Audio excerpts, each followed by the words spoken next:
안녕하세요. 오늘도 사연살롱을 찾아주셔서 감사합니다. 통쾌하게 한방 제대로 날리고 파혼을 한 20대 여성이에요.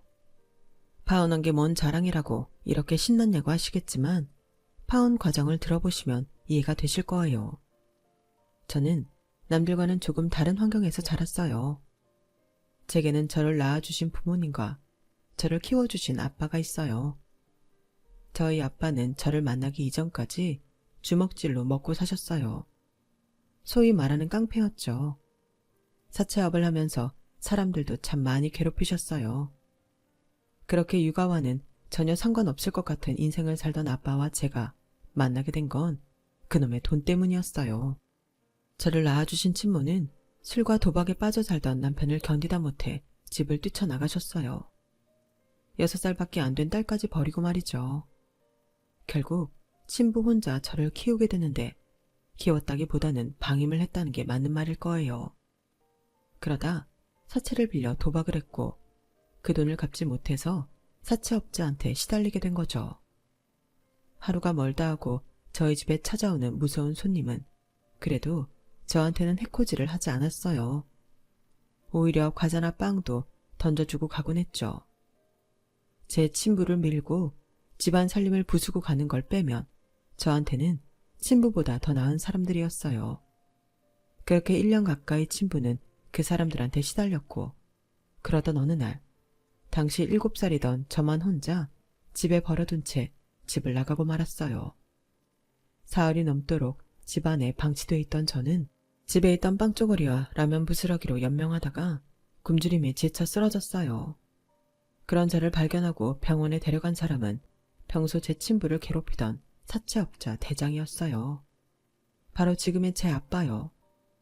그동안 제대로 먹지 못해서 영양실조에 탈수까지 있던 저를 모른 척할 수 없었던 아빠는 퇴원 후 저를 아빠 집으로 데려갔어요. 일단 몸에 좋은 음식을 많이 먹여야 한다는 건 알았지만 요리도 할 줄 모르고 애들을 어떻게 키워야 하는지도 몰랐던 아빠는 매일같이 무작정 저를 사무실로 데리고 나갔어요.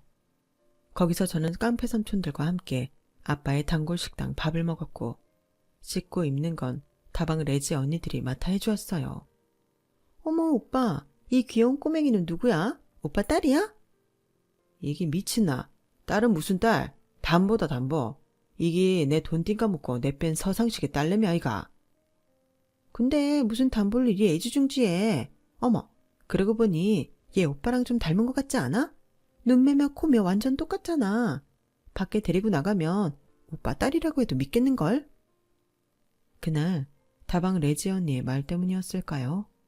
아빠도 저도 서로의 얼굴을 보며 왠지 모르게 친밀감을 느꼈던 것 같아요.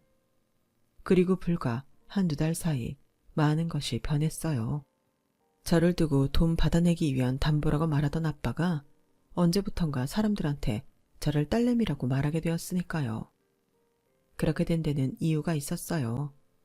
몇 달 뒤 제 친부가 아빠 밑에서 일하는 삼촌들한테 잡혀왔는데 그때 친부가 아빠한테 저를 팔았거든요.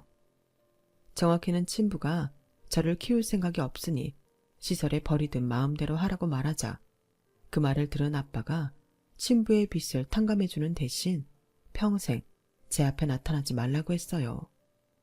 그리고는 저를 딸로 키우기 시작한 거죠. 돈 장사하는 사람이 그렇게 밑지는 거래를 하다니 말도 안 되는 일이었죠. 그날 밤 아빠는 제게 말했어요. 니는 이자부터 내 딸내미다. 서정인이가 아니고 앞으로 박정인인기라. 알겠나? 차라리 다행이다 싶었어요. 친부와 사는 것보다 깡패 아빠랑 사는 게 훨씬 좋았거든요.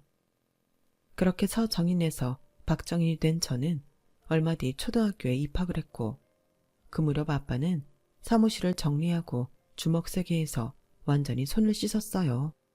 이제 자식을 키우는 부모가 되었으니 떳떳하게 사는 모습을 보여줘야 한다는 게 이유였죠. 사람들은 아빠가 얼마 안가 다시 주먹세계로 돌아갈 거라고 생각했지만 지금까지도 아빠는 그쪽과는 담을 쌓고 살고 계세요. 그때 아빠 밑에서 일하던 삼촌들 중 하나가 아빠를 따라 나섰는데 아빠는 삼촌과 함께 자신들이 일수놀이를 하며 사람들을 괴롭히던 그 시장통에서 생선 나르는 일을 시작했어요. 처음엔 시장 사람들이 갑작스레 변한 아빠를 믿어주지 않았어요. 저러다 눈깔이 휙 돌아삐면 다시 주먹부터 쓸 놈이다 저거. 하지만 피 한 방울 안 섞인 딸을 키우며 누구보다 성실하게 일하는 아빠를 보자 사람들도 조금씩 마음을 주기 시작했고, 그렇게 몇 년이 지나는 사이 아빠는 시장 사람들 속에 완전히 스며들게 되었어요. 그 무렵 시장 사람들이 단체로 사기를 당하는 사건이 발생했는데, 그때 시장 사람들을 위해 발벗고 나서는 아빠를 보고는 사람들도 완전히 마음을 열게 되었죠. 비록 도망간 사기꾼은 끝내 못 잡았지만요. 제가 중학교에 들어갈 무렵 추산물 도매상을 인수한 아빠는 거친 과거가 무색할 정도로 완전히 시장 사람이 다 되어버렸어요. 팔과 등에 그려진 문신이 아니고서는 아빠의 과거를 의심할 게 하나 없었죠. 그 사이 아빠 밑에서 일하던 상철이 삼촌도 결혼의 가정을 이루었고 이듬해 아들을 낳았어요. 길바닥에서 주먹을 쓰며 십수년을 의형제로 지냈던 두 분은 어두운 과거를 버리고 이제 평범한 가장이자 아빠가 된 거죠. 얼굴도 예쁘지만 마음씨도 고운 상철이 삼촌 아내는 저희 집 살림까지 도와주셨어요. 저 역시 작은엄마라고 부르며 잘 따랐고요. 아빠한테 말하기 어려운 일들은 작은엄마한테 털어놓곤 했는데 그럴 때마다 엄마처럼 저를 보다듬어 주셨죠. 누가 봐도 우리는 평범한 가족이었어요. 실제로도 그렇게 살았고요. 제 머리를 묶어주는 아빠 손은 비록 거칠었지만 손길은 세상 무엇보다 따뜻했기에 부모한테 버려지고 사채업자 손에 자란 저였지만 평범한 유년기를 보낼 수 있었죠. 공부도 곧잘 해서 서울에 있는 대학에도 입학했고요. 제가 서울로 떠나던 날 아빠는 세상 다 잃은 사람처럼 어깨가 축 터져서는 살짝만 스쳐도 눈물이 쏟아질 것 같은 얼굴을 하고 있었어요. 아빠야, 내 죽으러 가는 거 아니다. 공부하러 가는 기다. 근데 이게 뭐고? 누가 보면 초상난 줄 알겠다. 아이고 무시라. 인상 좀 피라. 깡패 티낼락하나. 뭐라카노 가시네. 내가 어딜 봐서 깡패고. 내 손 깨끗이 씻었다. 그런 소리 하지 마라. 내는 선량한 부산 시민이다. 아이고야 맞다. 우리 아빠야가 이래 사람 노릇할 줄 누가 알았겠노. 그동안 나 키우느라 힘들었지. 좀만 더 고생해라. 내 대학 졸업하고 다 갚아줄 기다. 그러고 수기 이모야 하고 살림 좀 합치라. 내 눈치 보느라 그러고 떨어져 살 거 없다. 수기 이모야가 나 어릴 때 똥반스도 갈아주고 했다 아이가.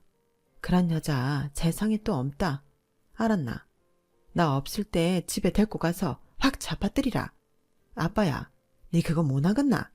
아직 그 정도 힘은 있지? 뭐라카노 가시네. 치아라. 제가 떠나면 적적하게 지낼 아빠가 걱정돼서 일부러 더 아빠를 놀렸어요. 하지만 수키 이모랑 살림을 합치라고 한 건 제 진심이었어요. 언제까지고 딸내미 하나만 보고 사는 아빠가 너무 가여웠거든요. 이제는 아빠도 사랑하는 사람과 함께 살면서 세상 사는 재미를 느끼길 바랐으니까요. 대학에 입학해 서울 생활을 시작한 이후 주변에는 제 과거를 아는 사람이 없었어요. 그래서 어떤 면에서는 더 편하더라고요. 과거를 지우고 싶었던 건 아니었지만 적어도 과거로부터 자유로워질 수는 있었으니까요. 보름에 한 번 일을 핑계로 서울로 올라오는 아빠 역시 사채업자 출신이 아닌 그저 극성맞은 딸바보 아빠로만 보였어요. 먹을 거는 마트에 가면 다 파는데도 굳이 부산에서 밑반찬까지 공수해 와서는 냉장고를 채워주셨죠.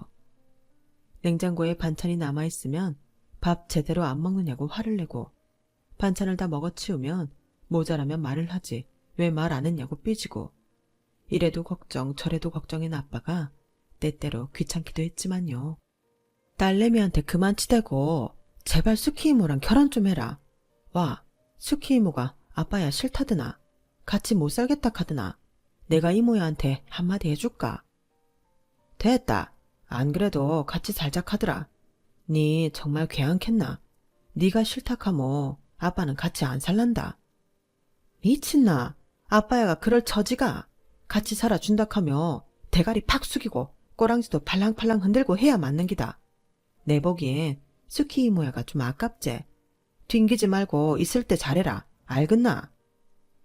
전문 시절 깡패와 다방 레지로 만났던 두 사람은 10수년이 흐른 뒤에야 부부가 되었어요. 아빠라는 인생에 저라는 변수가 없었다면 조금 더 일찍 두 분이 합치지 않았을까 하는 생각이 들더군요. 그런데도 스키 이모는 오히려 저한테 고맙다고 하더라고요. 제가 아니었다면 아직도 저희 아빠는 주먹질이나 하며 사람들 손가락질 받고 살았을 거라고요. 그 말을 들으니 그래도 제가 아빠 인생에 조금이나마 도움이 된 것 같아서 뿌듯했어요. 아빠의 결혼 이후 저는 조금씩 아빠와 거리를 두기 시작했어요. 딸내미, 방학했는데 와 안 내려오노? 아빠야, 어쩌지? 내 이번에 부산 못 간다. 지도 교수님 도와가 일해야 한다. 공짜 아이고 돈 받고 하는 기다. 딸내미, 이번에도 못 내려오나? 아빠가 갈까? 미안타. 취업 준비해야 안 하나? 아빠야도 올라올 거 없다. 와도 내 얼굴 못 본다. 수키 이모야는 잘 있제? 임신했다 카던데 맞나? 아빠야는 기술도 좋다. 그 나이에 아도 보고 그동안 왜 참고 살았노? 가시네가 못하는 말이 없다. 그러고 이 아빠야가 원래 좀 한다. 니도 알제? 아빠야 힘 좋은 거. 박상만이 아직 안 죽었다. 제가 부산을 떠나 서울에서 지내는 동안 수키 이모는 임신을 했고 그해 겨울 아들을 낳았어요. 아빠는 45세야 비로소 진짜 자식을 보게 되었죠. 그제야 아빠도 번듯한 인생을 살게 된 것 같아 기쁘면서도 한편으로는 가슴이 시렸어요. 아빠한테 진짜 가족이 생겼으니까요. 이제는 내가 아빠 곁에서 떠나야 할 시간이 된 것 같았거든요. 그래서 더 악착같이 서울에 남아 홀로 서기를 준비했어요. 이런저런 핑계를 대가며 아빠가 집에 오는 것도 못하게 했고요. 그러다 보니 조금씩 혼자 지내는 게 익숙해지더군요. 대학을 졸업하고 취직을 한 후로는 일 때문에 바빠서 명절이나 부산을 찾아가곤 했어요. 갈 때마다 부쩍부쩍 자라있는 동생을 보니 시간이 참 빨리 흐른다는 생각이 들곤 했죠. 제가 쓰던 방은 여전히 그대로 있는데 왠지 제가 있을 공간이 없는 것처럼 느껴졌어요. 제가 없는 사이 집안 곳곳에는 수키 이모와 동생의 흔적들이 가득 차 있었거든요. 이제 아빠한테 필요한 건 내가 아니라 이 두 사람이란 생각에 서글펐어요. 그래서 저도 제 짝을 찾아 빨리 가정을 이뤄야겠다는 생각을 했던 것 같아요. 그래서 업무로 바쁜 와중에도 소개팅도 하고 주변에서 주선하는 자리는 마다 않고 나가곤 했죠. 하지만 인연을 찾기란 쉽지 않더라고요. 그러다 진짜 짝을 만난 건 의외의 장소에서였어요. 바로 우리 집이었죠. 하루는 퇴근에 돌아와 보니 천장에서 물이 떨어져서 주방 근처가 엉망이 됐더라고요. 그래서 주인집에 연락했더니 다음날 집주인 아들이 찾아온 거예요.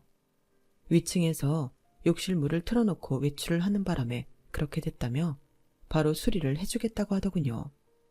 그러면서 공사를 해야 하니 한동안 집을 비워달라고 했어요. 제가 있을 곳을 따로 마련해준다고 하면서요. 그 일로 자주 만나게 되고 연락을 주고받는 사이 서로에게 호감을 느끼게 되었고 공사가 끝날 쯤엔 많이 가까워졌어요. 그리고는 사귀게 되었죠. 인연이 있으면 이렇게도 연결이 되는구나 싶더군요. 남자는 부모님 대신 건물 관리를 하며 1층에서 카페를 하고 있었어요. 원래 직업은 사진작가인데 친구와 함께 운영하던 스튜디오가 엎어지면서 임시로 카페를 하고 있다고 하더군요. 건물주의 외동 아들이니 먹고 사는 건 문제가 아니었죠. 하루하루 살아남기 위해 발발거리는 저와는 달리 자신이 하고 싶은 걸 하면서 여유롭게 사는 모습이 부러웠어요. 이 남자랑 연애를 하는 동안 살면서 가보지 못했던 곳과 해보지 못했던 것들을 참 많이 할 수 있었어요. 남자는 부모 사랑을 많이 받고 자라 사람을 대하는데 거리감이 없었죠. 저한테뿐만 아니라 낯선 사람들에게도 마찬가지로요. 그래서 만나는 동안 조바심을 내게 되었어요. 이 사람은 내가 아닌 누구와도 잘 지낼 수 있을 것 같았거든요. 하지만 나는 이 사람이 아니면 안 되니까 그게 속상하면서도 사람을 비굴하게 만들더라고요. 특히 제가 더 조급함을 느꼈던 건 남자의 태도 때문이었어요. 저도 그렇고 그 사람도 그렇고 홍기가 찬 나이임에도 남자는 결혼이 남일인 것처럼 행동했거든요. 결혼을 꼭 해야 하나? 좋으면 그냥 같이 살면 되지. 뭐하러 서로에 묶여서 살아? 외국에서는 결혼보다는 동거를 하는 사람들이 더 많다잖아. 우리나라에서도 그런 사람들 꽤 있다던데. 자기는 어떻게 생각해? 난 그래도 기왕이면 결혼을 하는 게 좋다고 생각해. 그래야 서로 간의 믿음도 더 생기고 안정된 가정을 꾸릴 수 있지. 에이, 그런 게 어딨어. 결혼 안 한다고 믿음이 안 생기나? 자기는 나 못 믿어? 솔직히 믿음이 안 갔어요. 언제 헤어지자고 할지 모른다는 두려움이 있었으니까요. 혹시 자기가 살아온 환경 때문에 그러는 거 아니야? 자기 친부모님한테 벌어졌다는 것 때문에 사람을 못 믿게 된 거 아니냐고. 그런 거라면 앞으로 내가 더 잘할게. 사람한테 입은 상처는 결국 사람으로 치유해야 하니까. 어쩌면 그 말이 맞는지도 모르겠다는 생각이 들었어요. 그래서 이런 저를 받아주는 이 남자가 더 고맙고 소중했어요. 그렇게 3년 가까이 연애를 하는 동안 저희 집에서는 결혼 닭다리 끊이지 않았어요. 아빠는 제 남자친구를 직접 만나 얘기를 해보겠다고 하셨죠. 아빠 좀 내가 알아서 한다. 다 큰 딸내미 일에 이러는 것도 오지랖이다. 오지랖이면 어떻노? 내 딸내미 일인데. 그러고 남자는 남자가 봐야 한다 아이가. 됐다. 내일은 내가 알아서 한다. 신경 꺼라. 아빠한테 전화가 올 때마다 제가 타당을 하곤 했지만 그런다고 그만둘 아빠가 아니었어요. 결국 저 몰래 서울에 올라오셔서는 제 남자친구를 만나셨거든요. 뒤늦게 수키 이모를 통해 그 사실을 알게 된 저는 부랴부랴 남편의 카페로 달려갔어요. 아빠 성격에 주먹을 날려도 수십 번을 날렸을 거란 생각을 하니 아찔해지더라고요. 그런데 가게 문을 열어보니 의외의 상황이 펼쳐져 있지 뭐예요. 남자친구와 얘기를 나누고 있던 아빠가 저를 보자 환하게 웃으며 이러는 거예요. 딸내미 이제 오나? 안 그래도 막 니들 결혼식 얘기하고 있었다 아이가. 니 남자 보는 눈은 있네. 어디서 이런 남자를 만났노? 성격도 시원시원한 게 딱이다. 도대체 이게 무슨 일인가 싶어 남자친구를 따로 불러냈어요. 그랬더니 정인아 우리 결혼하자. 아버님도 그렇게 원하시는데 못할 거 뭐 있어? 기왕 하는 거 시간 끌 거 없이 올해 안에 끝내자. 아버님도 그러라고 하셨어. 그게 무슨 소리야? 자기 인생에 결혼은 없다며? 근데 갑자기 왜 마음이 변한 거야? 혹시 우리 아빠가 자기 때렸어? 뭐? 맞았으면 내가 이렇게 웃으면서 네 아버지랑 마주 앉아 있었겠니? 그런 거 아니야. 나도 나이 드니까 하루빨리 가정을 이루는 게 좋을 것 같다는 생각이 들어서 그래. 갑작스런 남자친구의 심경 변화에 놀라기는 했지만 그래도 다행이다 싶었어요. 이제는 더 이상 마음 졸이지 않아도 됐으니까요. 그래서 그 주 주말 예비 시부모님을 만나러 시댁에 찾아갔어요. 예비 시부모님은 아버님 건강이 안 좋아서 일산 근처 전원주택에서 살고 계셨어요. 제가 인사드리러 갔을 때도 아버님은 몸 상태가 안 좋으셔서 안방 침대에 누워 계셨죠. 간이 안 좋으시다더니 얼굴에 황달 증세가 있더라고요. 저희를 거실로 데리고 나온 예비 시어머니는 따뜻한 차를 내어주시며 천천히 저를 살피셨어요. 노골적이지는 않았지만 그래도 꽤나 구석구석 살피시더군요. 상호톡에서 집안 얘기는 많이 들었어요. 힘들었겠네요. 아닙니다. 아빠 덕분에 저는 힘든 거 없었어요. 참 대단한 분이네요. 남의 아이를 키우는 게 쉽지 않은 일인데. 어머, 미안해요. 그나저나 피부가 참 좋네요. 사람 피부는 간장이랑 관계가 있다는데 건강 체질인가 봐요? 혹시 무슨 운동 같은 것도 했나요? 네, 중학생 때 육상부였어요. 성적이 잘 안 나와서 중3 때 그만뒀지만요. 아, 그래요? 혈액형이 A형이라고 했던가요? 네. 도대체 제 대답 어디가 어머니 마음에 들었는지는 모르겠지만 예비 시어머니는 제 대답에 꽤나 만족하시는 것 같았어요. 예비 시댁에 다녀온 뒤 결혼 얘기는 급물살을 탄 듯이 빠르게 진행됐어요. 남자친구와 함께 부산에 내려가 부모님께 인사를 드렸어요. 상철이 삼촌은 조카 사위 준다고 회랑 전복을 잔뜩 사오셨더라고요. 아직 어린 조카랑 동생도 온 집안을 뛰어다니고 모처럼 집안이 사람 사는 집처럼 느껴졌어요. 아빠와 둘이 살 때는 썰렁하던 집이 어느새 사람으로 가득 찬 곳이 되어버렸죠. 부산에 다녀온 이후 예비 시어머니는 자주 저를 불러 점심도 사주시고 주말엔 백화점에 데리고 가서 구두며 귀걸이도 사주셨어요. 내가 딸이 없어서 이런 걸 얼마나 해보고 싶었나 몰라. 고부간에 서로 흉보고 사는 사람들도 있지만 난 내 며느리랑 모녀처럼 지내고 싶어. 정인이 생각은 어떠니? 네, 저도 그러고 싶어요. 엄마가 없어서 저도 이런 거 해본 적 없거든요. 어머님 덕분에 저도 오늘 소원 풀었어요. 어머, 넌 어쩜 말도 이렇게 예쁘게 하니? 전생에 우리가 인연은 인연이었나 보다. 만난 지 얼마 안 됐는데 이렇게 마음에 쏙 드는 걸 보면 말이야. 그냥 앞으로는 엄마라고 불러. 요즘은 시어머니를 엄마로 부르는 며느리들도 많더라. 며느리도 자식인데 못할 거 뭐 있니? 어머님의 말에 나도 모르게 눈가가 붉어졌어요. 내 인생에 엄마는 없을 거라 생각했으니까요. 물론 수키 이모가 엄마처럼 저를 보살펴 주셨지만 그래도 단 한 번도 엄마라고 불러본 적이 없었거든요. 그런데 시어머니는 왠지 엄마라고 불러도 될 것 같았어요. 나도 이제 온전한 가정을 이루고 살게 됐구나 생각하니 가슴이 벅차오르더군요. 하지만 세상 모든 일에는 대가가 따르는 법이잖아요. 부모 자식 간에도 그런데 하물며 피 한 방울 안 섞인 남남끼리는 더더욱 그렇죠. 그날도 예비 시어머니의 호출을 받고 시내에 위치한 유명 한정식집으로 갔어요. 통유리창 너머로 잘 꾸며진 정원이 보이는 한옥 스타일의 한정식집이었죠. 거기서 어머님은 제일 비싼 코스로 시켜주셨어요. 고기도 먹어본 놈이 먹는다고? 이런 것도 먹어봐야 음식 솜씨도 늘고 세팅할 때 실력 발휘도 할 수 있단다. 앞으로 엄마가 이런 데 많이 데려와 줄게. 감사합니다, 어머님.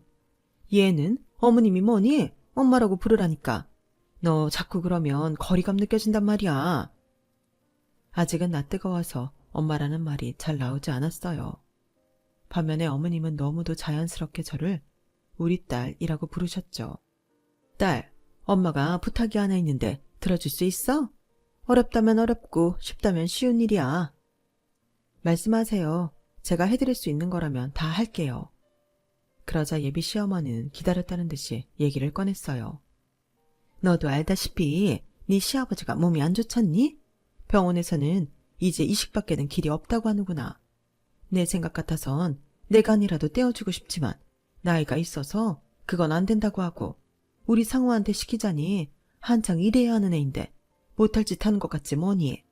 그래서 말인데 너 결혼하면 어차피 일 그만둘 거잖니? 네? 일을 그만두다뇨. 저 회사 계속 다닐 생각인데요. 어머 얘, 그게 무슨 소리니? 우리가 집이 없니 돈이 없니? 나 내 며느리 돈 벌어오라고 밖에다 굴릴 생각 없어. 그렇다고 집안일 하라는 건 아니다. 집안일이야 도움이 쓰면 되니까 넌 그저 이 엄마랑 백화점 쇼핑도 하고 전시회도 다니고 브런치도 먹으면서 우아하게 살면 돼. 엄마는 그래서 우리 정인이가 하루빨리 우리 집에 시집 오길 바란 건데 넌 아닌가 보구나. 서운한 표정을 지으시는 어머님을 보니 제가 못할 짓을 한 건가 싶더라고요. 그런데 그 순간 어머님이 제 손을 꼭 잡으시며 그러시는 거예요. 정인아, 엄마가 이런 말 하게 돼서 미안한데 우리 정인이가 시아버지한테 간 좀 떼어주면 어떨까? 많이도 아니고 조금이야. 이식 수술 후에도 너 생활하는데 전혀 지장 없을 정도니까 걱정 안 해도 돼. 정인아, 네가 그렇게만 해준다면 내가 정말 더 바랄 게 없다. 니들 결혼할 때 혼수? 그딴 거 하나 필요 없어. 엄마가 다 사줄게. 너 나중에 애 낳아도 엄마가 다 키워줄 거고 네가 원한다면 명품 빼기고 옷이고 다 사줄게. 그러니까 제발 엄마 부탁 좀 들어주렴. 응? 우리는 이제 가족이잖니. 힘들 때 서로 돕는 게 가족 아니겠어? 가족이라는 말에 가슴이 두근거렸어요. 그까지 간 좀 떼어주면 내가 정말 이 사람들과 가족이 되는 건가? 그렇다면 그리 나쁜 조건은 아닌 것 같더라고요. 물론 저희 아빠가 이 사실을 아신다면 가만히 안 계시겠지만요. 부산에 갔다 온 이후로 저는 마음이 심란했어요. 그곳에 내가 없어도 빈자리가 하나도 느껴지지 않는 게 서운했었거든요. 이 사람들한테 나는 이미 남이 되어버렸구나 싶은 게 마치 세상에 혼자 버려진 기분이 들더라고요. 그런데 시어머니가 나를 가족으로 받아주시겠다고 하니 혹할 수밖에요. 비록 제 간을 내어드려야 하지만요. 며칠 고민을 한 저는 시어머니께 전화를 드렸어요. 간 이식 수술 하겠다고 말이죠. 그러자 예비 시어머니는 그날 바로 저를 찾아와 백화점으로 데리고 가셨어요. 그리고는 500만 원이 훌쩍 넘는 가방을 제 품에 안겨주셨죠. 다음 날 저는 어머님과 함께 병원에 가서 간 이식 적합검사를 받았어요. 아버님과는 혈액형도 같고 제가 워낙 건강 체질이라 별 문제 없으리라 생각했죠. 그런데 검사 결과 제 간의 용적이 작아서 이식이 불가능하다는 판정이 나온 거예요. 한마디로 제 간이 작아서 남한테 떼어줄 수 없다는 얘기였죠. 검사 결과를 들은 예비 시어머니는 믿을 수 없다는 표정으로 의사한테 따졌어요. 아니, 이제 와서 이러면 어떡해요? 혈액형도 같고 애 상태도 건강해서 잘 될 거라면서요. 용적 문제야. 의사 실력으로 해결할 일이지. 그런다고 이식을 못 해준다는 게 말이 되냐고요? 지금까지 어머님이 단 한 번도 화를 내는 모습을 본 적이 없던 저로서는 그런 어머님이 낯설게 느껴졌어요. 그런데 그건 시작에 불과했던 거예요. 간 이식이 불가하다는 판정을 받은 이후 어머님은 지금까지 내가 알던 사람이 맞나 싶을 정도로 변하셨거든요. 전에는 못해도 일주일에 한두 번은 저를 불러내 밥도 사주시고 공연도 보러 가셨는데 검사 이후부터는 연락도 없으시고 전화 연락을 하셔도 싸늘한 목소리로 혼수 얘기만 하시더라고요. 혼수 목록 상우편에 보낼 테니까 보고 준비해라. 어머님, 상우씨 바쁠 텐데 제가 받으러 갈까요? 간 김에 어머님이랑 점심도 같이 하고요. 전에 자주 가시던 한정식집 어떠세요? 예, 넌 정신이 있는 애니 없는 애니? 지금 네 시아버지가 간이식 못 받아서 자리 보전하고 있는 판에 뭐? 너랑 밖에서 점심을 먹어? 아무리 네 부모 아니라고 어쩜 이렇게 무신경할 수가 있니? 너 솔직히 말해. 간 이식 해준다고 했던 것도 다 쇼였지? 어차피 이식 못하는 거 알고 일부러 그런 거 아니냐고? 어머님, 그런 거 아니에요. 저 정말 모르는 일이었어요. 정말이에요. 믿어주세요. 아, 머리야. 어떻게 여자를 데려와도 천하에 쓸모없는 저런 걸 데려왔나 몰라. 예, 난 너랑 길게 말하고 싶지 않으니까 전화 끊자. 사람의 마음이 그렇게 쉽게 변하는지는 그때 처음 알았어요. 아니, 어쩌면 처음부터 어머님께 저는 며느리감이 아니라 강기증 공여자일 뿐이었는지도 모르겠네요. 그런데 변한 건 어머님뿐만이 아니었어요. 남자친구 역시 슬슬 저를 피하기 시작하더니 오랜만에 만나서도 짜증을 내기 일쑤였어요. 아, 뭐 이렇게 해야 될 게 많아. 이러면서까지 꼭 결혼해야 하는 거야? 이 정도 준비하는 게 뭐가 힘들다고 그래. 그리고 준비는 자기가 했어? 내가 다 했지. 그러니까 인상 좀 펴. 나 솔직히 이 결혼하는 게 맞는 건지 판단이 안 서. 너도 알잖아. 나 비혼주의자였던 거. 넌 이런 내가 결혼해서 잘 살 수 있을까? 얼마 전까지만 해도 자기가 더 들떠서 결혼 타령을 하던 사람이 하루아침에 확 바뀐 거예요. 본인은 아니라고 하지만 제 생각엔 아무래도 제가 간 이식을 해드릴 수 없게 된 게 이유가 아닐까 생각됐어요. 결혼 날짜는 다가오는데 남자친구는 자꾸 뒷걸음질 치는 것 같고 예비 시어머니는 말도 안 되는 혼수를 요구하시며 저를 괴롭히기만 하셨죠. 이런 상황도 모르고 아빠는 좋은 횟감이 들어왔다며 예비 시댁까지 찾아가신 거예요. 그리고 그날 드디어 일이 터지고 말았죠. 딸내미, 아빠가 상철이 삼촌이랑 용식이 할배 모시고 결혼식 가는 길에 니네 시댁 좀 들릴락 한다. 좋은 횟감이 있어가 물건만 전해주고 갈락하니까네 니가 전화 좀 넣어도 이서방한테 연락하니까네 전화를 안 받네. 시간 되모 같이 와가 묵으라. 이게 쉽게 만날 수 있는 횟감이 아니다. 올 거제?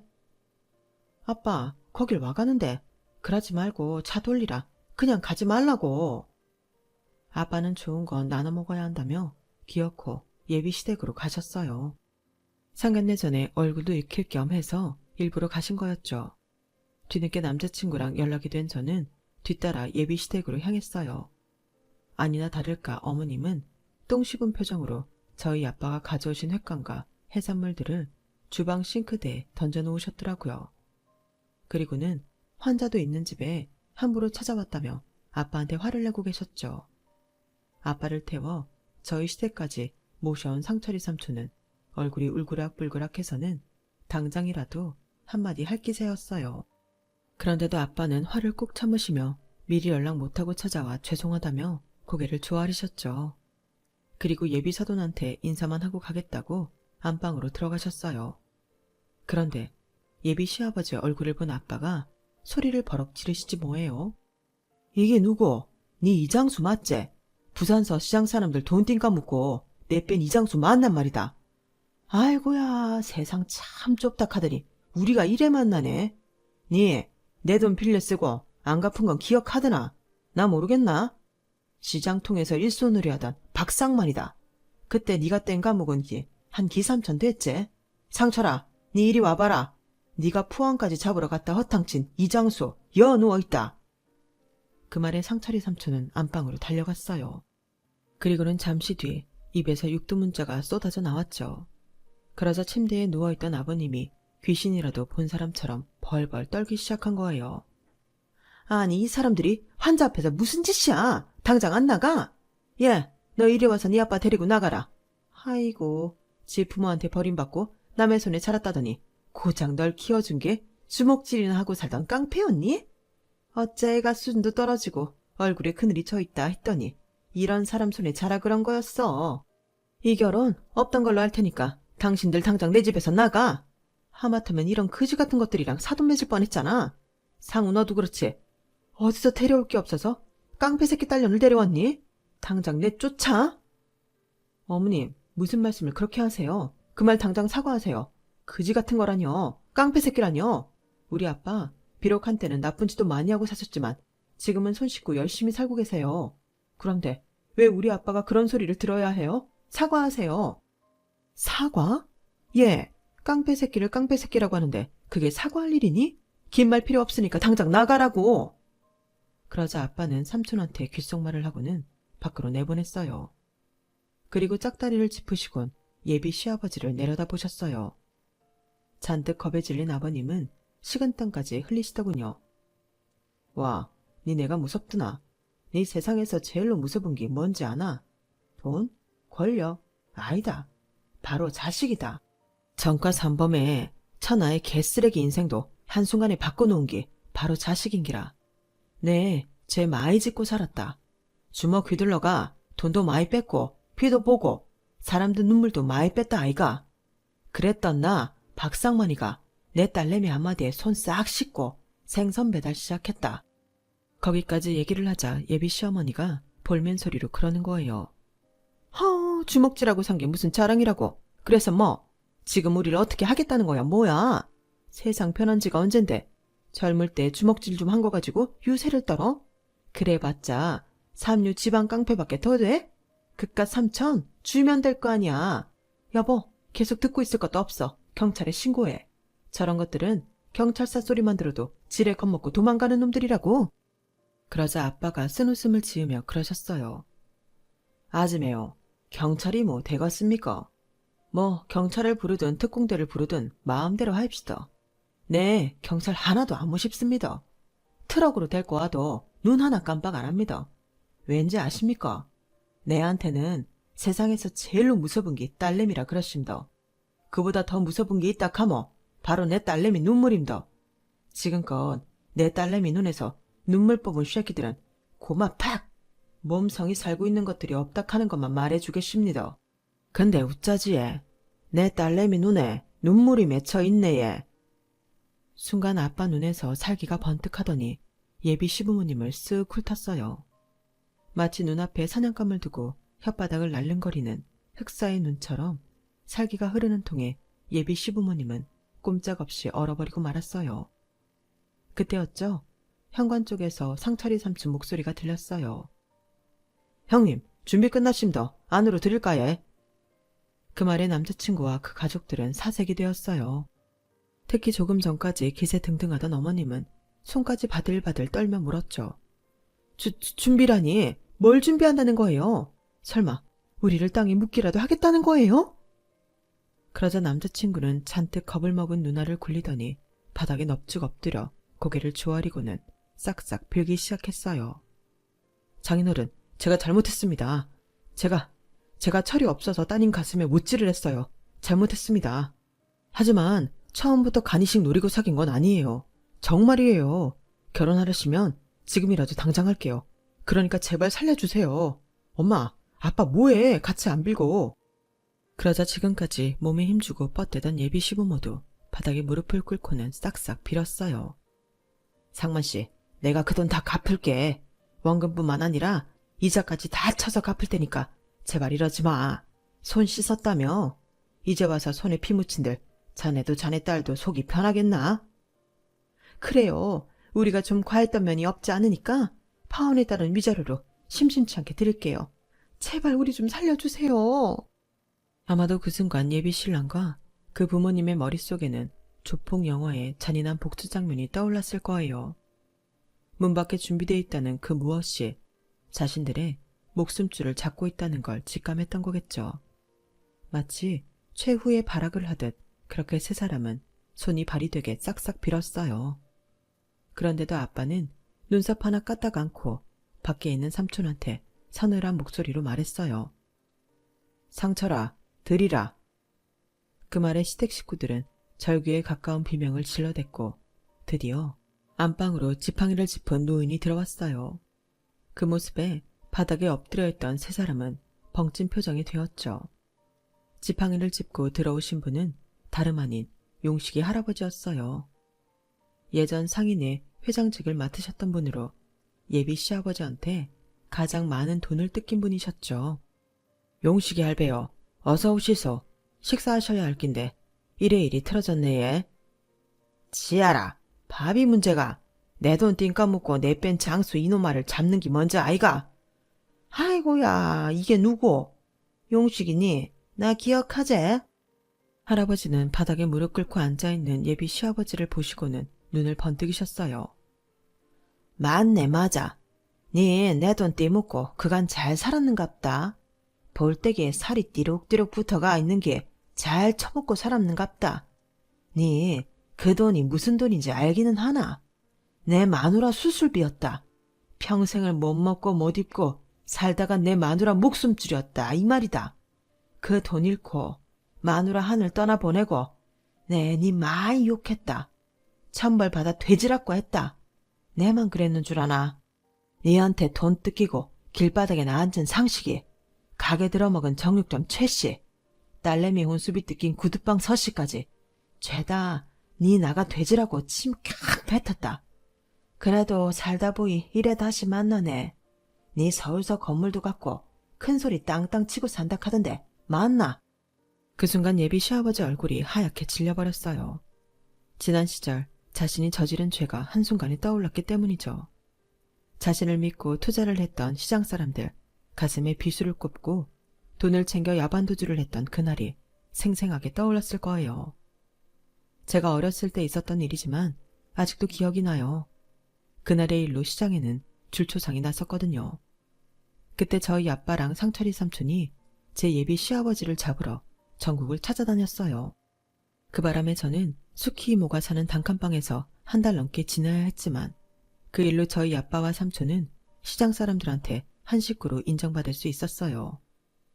그때 못 잡은 사기꾼을 10수년이 지난 오늘에서야 잡게 된 거였죠. 결국 저는 파혼을 하게 됐어요. 하지만 이 일로 시장 사람들은 잃었던 돈을 다시 찾게 되었죠. 시어머니가 그렇게 아끼던 건물과 땅, 집을 팔아 돈을 갚았거든요. 저희 아빠도 3천만 원을 되돌려 받았고요. 이번 일로 시장에서 저희 아빠의 인기는 또다시 하늘을 찌르게 되었어요. 차기 상인의 회장감이라는 말이 나오기도 했고요. 그런데 아빠는 하나도 기뻐하지 않으셨어요. 딸내미가 파혼을 하게 됐으니 말이죠. 아빠야, 내는 차라리 잘 됐다 싶다. 내 그 사람 좋아서 결혼하려 했던 거 아니다. 그냥 나도 가족을 만들고 싶어가 그랬던 기다. 근데 생각해보이 내한테는 이미 가족이 있었더라. 내 말 한마디에 주먹질 끊고 새 사람 된 우리 아빠. 내 눈에 눈물 한 방울에 벌벌 떠는 우리 아빠야가 진짜 내 가족이다. 앞으로는 스키 이모야한테도 엄마라고 부를 끼다. 지민이도 내 친동생으로 삼을 끼다. 내만 잘하면 되겠더라. 아빠야, 나 아빠 딸내미라서 행복하다. 아빠는 시뻘개진 눈으로 허공만 바라보셨어요. 그리고는 이내 저를 끌어안고 한참을 놓아주지 않으셨어요. 그날 아빠의 품속은 세상 무엇보다 따뜻했어요. 이제는 저도 아빠한테 따뜻한 품을 내어드릴 수 있는 멋진 딸내미가 되어야겠다 생각합니다. 비록 피는 안 섞였어도 세상 누구보다 끈끈한 모녀지간임을 확인했으니까요. 가족이란 게 참 뭔지 아직도 잘 모르겠지만 세상 무엇보다 따뜻한 건 확실한 것 같습니다. 소중한 가족들과 행복하세요. 제 사연을 들어주셔서 감사합니다.